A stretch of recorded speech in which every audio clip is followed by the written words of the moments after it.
we were discussing the manner in which the British established the early nucleus of imperial power in Bengal. And we said that 1765 was an important turning point, since it gave the company access to local revenue, and it gave the company a certain space in the political system. In this episode, we are going to examine how, from this nucleus of power in Bengal, which of course included parts of Orissa and Bihar as well, the company began to move westwards by gradually establishing its control over Awadh. Now, historians, of course, are divided over the issue of why this westward expansion. Some people argue that it was largely to protect the nuclear zone in Bengal, that control over Awadh was needed to ward off the Marathas and the Rohillas moving from the west. Others would argue that in the process of establishing some kind of political control in Awadh, interest also began to develop. The company was interested in the revenue of the province. Company had certain financial advantages. The company was involving the king or the ruler of Awadh in various kinds of structures of domination. That is the kind of argument that comes up. And some people label it as a kind of indirect rule.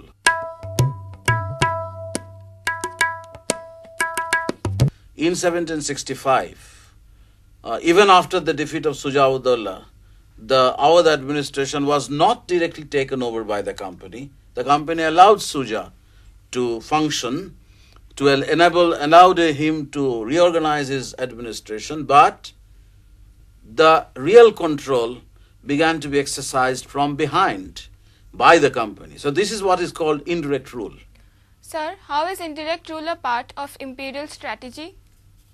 Very often this distinction between indirect rule and direct rule is overemphasized, but there is a difference. Bengal was, for example, a directly governed territory, where all the laws or the legislations or the rules were promulgated by the company's government directly. But in an area under indirect rule, the indigenous rulers were allowed to perform, allowed to function.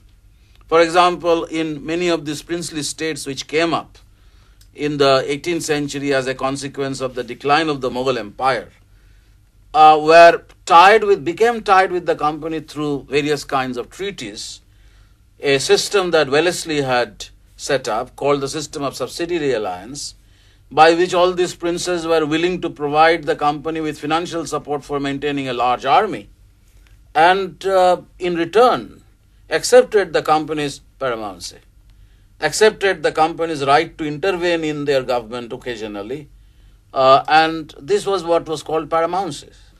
And this particular strategy was continued till the second decade of the 19th century. Then on, there was a clear shift in policy represented by Hastings of Moira, and later on more powerfully by Dalhousie, where indirect rule was no longer preferred and there was preference for direct rule.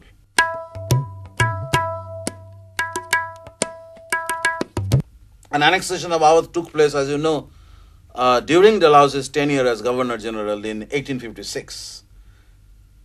And then after 1857, once the British realized that this annexationism had produced unwelcome, unnecessary grievances among the princes, they reverted back to this system of indirect rule, so that at the time of independence, almost 1/3 of the territory of India was under the governance of these princes. So this is where indirect rule is somewhat different from direct rule. But in my assessment, whether the British were directly ruling a territory or not, if indirect rule sufficed, if indirect rule continued to provide them with the necessary advantages of political control, of resources, then why should they bother about direct rule? Because after all, direct rule entails responsibilities. So that is the reason why very often indirect rule was preferred because of the certain kind of advantage that the British had in maintaining control. So that is the kind of explanation that one can give about the notion of indirect rule, and this particular strategy of establishing an indirect rule in Awadh was followed from 1765 onwards. And as you know, Shujā-ud-Dawla virtually became a subordinate ally of the British, and it involved a very important alteration in the status of Awadh as a state.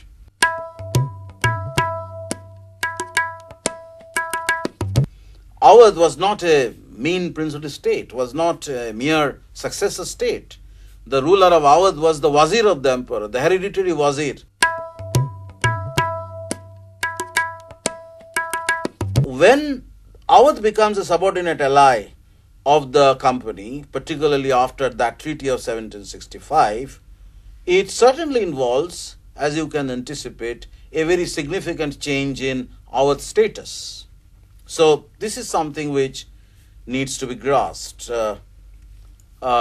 You can realize how this status was changing. But sir, how was Awadh's status transformed into an ally of the East India Company? It's a direct answer. It's pretty visible, but because after all, the Mughal combination suffered a decisive defeat at Buxar. So Shujā-ud-Dawla had to accept the terms that the British were offering. But that was not the end of it, because after that, there were other devices, other instruments of control that the British began to adopt over time in order to deepen their hold in Awadh, in order to exert greater amount of control over Awadh's government, and in order to therefore turn the Nawab virtually into a subordinate ally. So the process that had begun during Shujā-ud-Dawla's reign as the ruler of Awadh, as the Nawab of Awadh, continued through the later half of the 18th century and then in the early part of the 19th century, continued till Awadh was formally annexed. The point that I am trying to make is that the annexation of 1856 certainly was a significant event, but one has to look at the long process through which Awadh's status was transformed into a subordinate ally, and the greater amount of control that the company began to exercise over Awadh's government, so that the annexation of 1856 didn't make much of a difference. Already the company was very much powerful, was dominant in Awadh. So it is important to look a little more deeply into the kind of strategies, the kind of instruments or the devices that the company had adopted in order to deepen their control in Awadh and in order to exercise a greater amount of invisible control over the Nawab himself. So one of these favorite devices was the renewal of treaty. It is very ironical that each time a Nawab succeeded, he had to sign a new treaty. So no treaty was sacrosanct. So the Treaty of Allahabad was not sacrosanct. Once Shujā-ud-Dawla died, a new treaty had to be negotiated by Shujā-ud-Dawla's son Asaf-ud-Dawla. So Asaf-ud-Dawla had to concede many things. Asaf-ud-Dawla had to give them extra financial privileges, increase the amount of subsidy that the company demanded from the Nawab in order to maintain a large army. We have just said that one of the main arguments was that the company was interested in Awadh to create a buffer against the Rohillas and the Marathas moving from the west. So on this ground, the company wished to maintain an army using Awadh's revenue. And every time a new ruler came in, and every time a new ruler succeeded, the passing one, a new treaty had to be signed. And every time a new treaty was signed, the company demanded extra money. So, and you are familiar with the sordid story of Chait Singh of Benares. In 1775, when Asaf-ud-Dawla succeeded to the throne vacated by throne of Shujā-ud-Dawla, who died, Asaf-ud-Dawla had to comply with Hastings's pressure of seizing the hidden wealth of the Begums of Awadh. So it was a very sordid affair. It happened in the early part of the 1780s. Benares was ceded to the company in 1775 at the time of the renewal of the treaty with Asaf-ud-Dawla. And Benares also led to a sordid affair with Chait Singh. The Chait Singh who was a feudatory of Awadh, who rebelled against this increasing demand by the company on Benares's, on his financial resources, and therefore the rebellion took place and Chait Singh ultimately fled to Gwalior. Think of 1797 when Asaf died and Wazir Ali was the legitimate successor, but Wazir Ali was then removed. Sadat Ali Khan was brought back, was installed in the throne in the place of Wazir Ali, who was known as the rebel Nawab of Awadh, who didn't accept company's terms, and ultimately the company decided to remove him. So Sadat Ali Khan signed a new treaty whereby a certain territory of Awadh, including Rahilkhand, Doab and Gorakhpur, had to be ceded to the company. So you can see the size of Awadh was also shrinking. Ultimately, it was basically the region surrounding Lucknow and Faizabad, the core area. But Rohilkhand passed into the company's hand. It is very important because Rohilkhand was annexed to Awadh only a couple of decades earlier, when the company and the Nawab were great friends.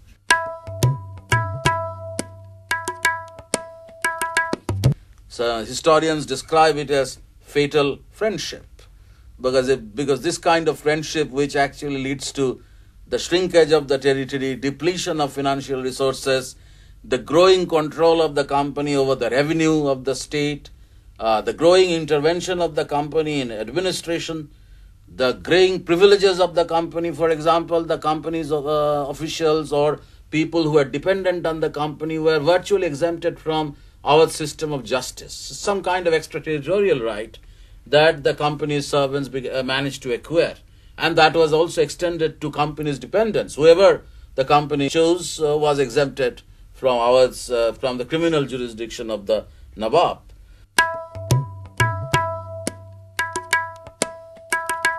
Creating extraterritorial privileges, establishing commercial hegemony, getting involved in revenue administration, slicing away territory from the Nawab's control and adding them to directly ruled territory of the British. All this made the company a very important actor in Awadh's government. So that is a point that it has to be taken into account if we wish to see the process through which the systematic undermining of Awadh took place and finally made the annexation of 1857 a kind of a fait accompli. So if it was an indirect rule, how did the company become directly involved in that? That is a very important question. That is where my point is relevant, that the company system of indirect rule had many variations. I mean, it varied, the nature varied from one region to another. And as long as indirect rule gave the company enough control over commerce, over the territory's political life, over other kind of strategic, militarily important strategic points, the company was happy with that.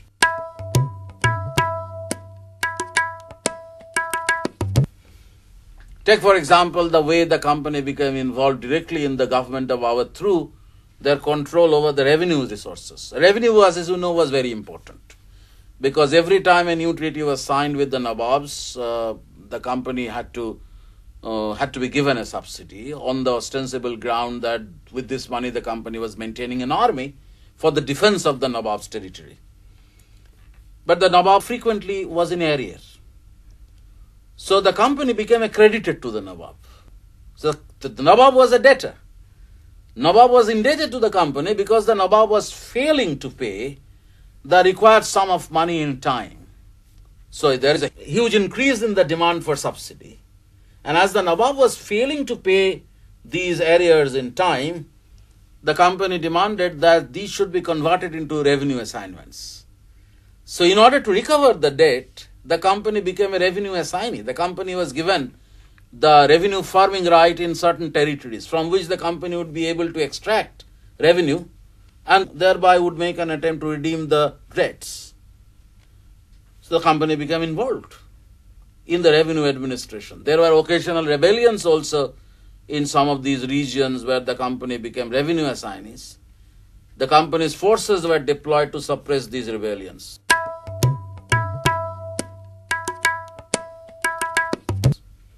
The company started directly controlling the appointments in crucial administrative positions. Supposing the Nawab had preference for one individual and the resident didn't have this preference, the resident would move the Calcutta authorities to persuade the Nawab to change the appointments. So the company's nominees would be holding crucial administrative positions. The Nawabs would be changed also. For example, as you know, the case of Wazir Ali, I have talked about Wazir Ali. Wazir Ali was the natural successor in 1797 after Asafuddollah. But Wazir Ali was not acceptable. Wazir Ali was very defiant, so Wazir Ali had to be removed.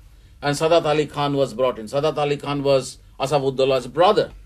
So they were placing their nominees in crucial administrative positions. They were changing natural line of succession by installing their nominees in the throne. All this actually made virtually Awadh as a kind of a subordinate partner.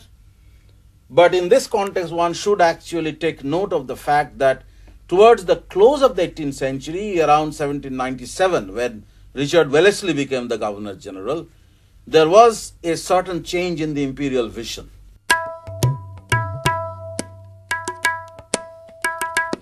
There was a certain change in the imperial strategy for a variety of reasons. And Wellesley actually began to project a grand imperial vision, and one of the Wellesley's plans was to take over Awadh or to acquire Awadh, to turn it into a directly ruled territory. Sir, what changes in the British imperialism did Wellesley's tenure represent? So that is an important question, because by the close of the 18th century, a new generation of officials started coming to India. The early officials were merely merchant adventurers. They came to India, they wanted to make some money, they wanted to go back to England to live the life of nabobs. But as 18th century drew towards its close, a new crop of officials began to come to India who had grand imperial vision. Aristocrats. Marquis of Wellesley was a British aristocrat. Cornwallis was a member of the British aristocratic elite. So these aristocrats imbibed grander imperial vision, regardless of whether these new territories which they wished to acquire would generate profits or not. Not so much mindful about commercial profit, more interested in territorial expansion. And Wellesley was one such person who didn't mind if the company lost a few shillings or a few pounds in order to carry out a forward policy. And in the process of carrying out a forward policy, Wellesley had many schemes. I mean, you know, the subsidiary alliance was one of them, but Wellesley's plan for Awadh was somewhat different. He had a certain idea about how to acquire Awadh as a directly governed territory, how to make Awadh a directly governed territory. Ultimately, it didn't succeed because there was intervention from above, but certain areas were acquired.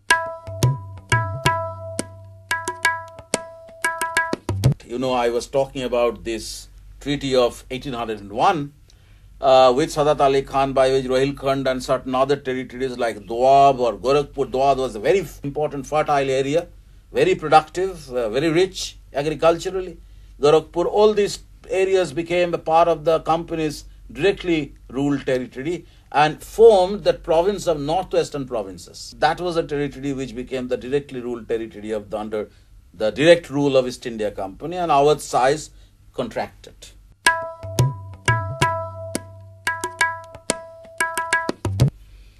So it is also very interesting that at a time when Awadh was becoming increasingly insignificant, was only nominally independent, was virtually losing control over their own men and money, Ghaziuddin Haidar, who became Nawab in 1814, assumed the title of the Padshah.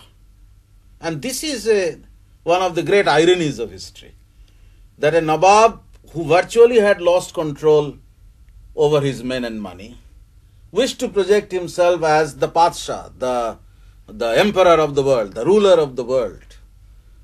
And some people say that this was an attempt to camouflage the weaknesses of the government.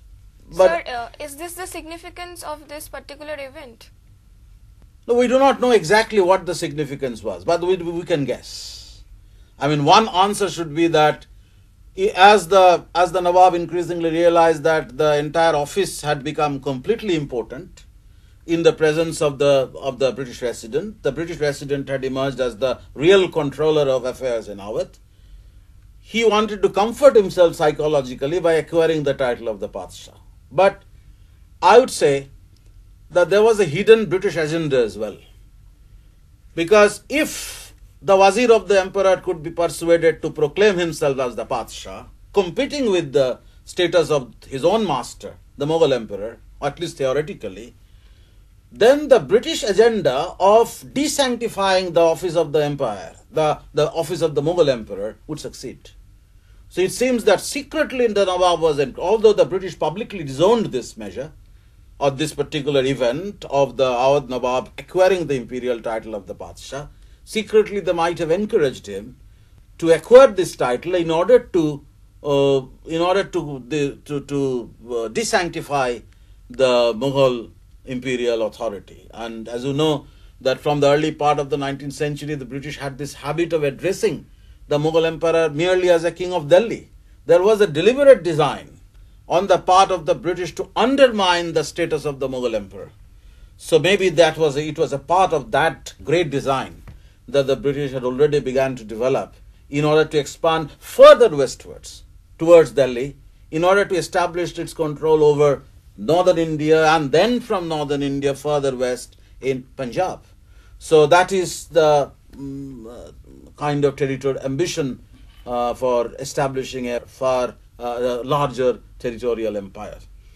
So the kind of structural change that you can see in Awadh happening during this period when the rulers of Awadh were nominally independent, but were losing their control over men and money, the office of the resident was becoming increasingly powerful. And the power of the resident was becoming more oppressive from the early part of the 19th century. It is very interesting that that was the time when the residents had begun to force the Nawab to give them loans. So the company was becoming the loanee, becoming the debtor. The Nawab was the creditor. And this was one way of extracting money, that you give me loan. And the Nawab was forced to increase the amount of loan on condition, and the Nawab imposed this condition that you return this loan, although the rate of interest was very low, much lower than the market rate. The company needed money. They could force the Nawab to give them the loan, and the repayment was be made on the basis of a very low rate of interest. But the Nawab introduced a condition that you repay the interest in the form of a certain guaranteed pension to their dependents, to the dependents of the Nawab. So in the process, the repayment of the interest on loan was creating a vested interest through which the resident was becoming powerful.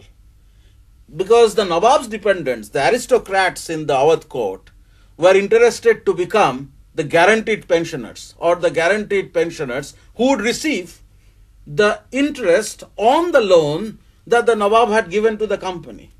So in this manner, the resident was becoming a key person. The resident had the ability to control a large army. He was disbursing their salary. The resident was actually, on the basis of the interest that the company was expected to pay to the Nawab, was making money available for the noblemen of Awadh. So he was attracting noblemen to his own court. The resident's court was competing with the Nawab's court in splendor. He was able to create a loyal and pliable clientele. So the Nawab lost his control over his own men and money. So if you look at this process, of how the company was establishing itself as a key factor in the administration of Awadh, how territories were sliced out, how the territory of the Nawab was shrinking, how the resident was becoming an alternative focus of authority to always trying to undermine the status of the Nawab, then you can see that despite indirect rule, the company was the master. So when the annexation took place in 1856, it only formalized a change. that had already taken place through the course of the early part of the 19th century.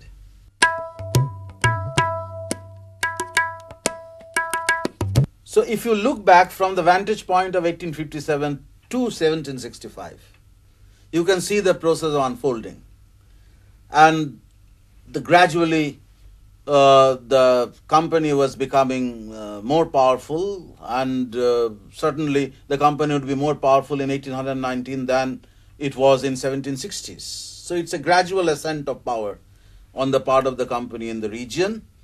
The company was interested in slicing away territories from the control of the Nawab, and Awadh was going to emerge as the stepping stone, as we were saying in the very early part of the lecture, stepping stone for expansion towards the west. So if you are looking at imperial expansion in northern India, if you are looking at the process through which the early nucleus of power was being slowly transformed into the grand empire of India, Awadh certainly significant.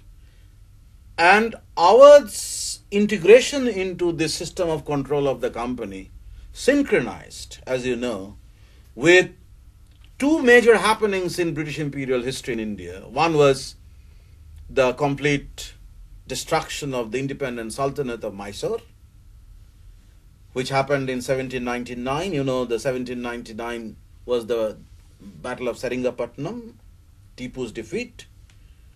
And in 1818, the last resistance of the Marathas disintegrated. The Maratha combination suffered. The major defeat in 1818, the Maratha Confederacy collapsed. The British conquest of Maharashtra began. So to these events, we have to look, we have to study, or we have to study these events in order to get a comprehensive picture of how the dominion in Bengal was turning into the Empire of India.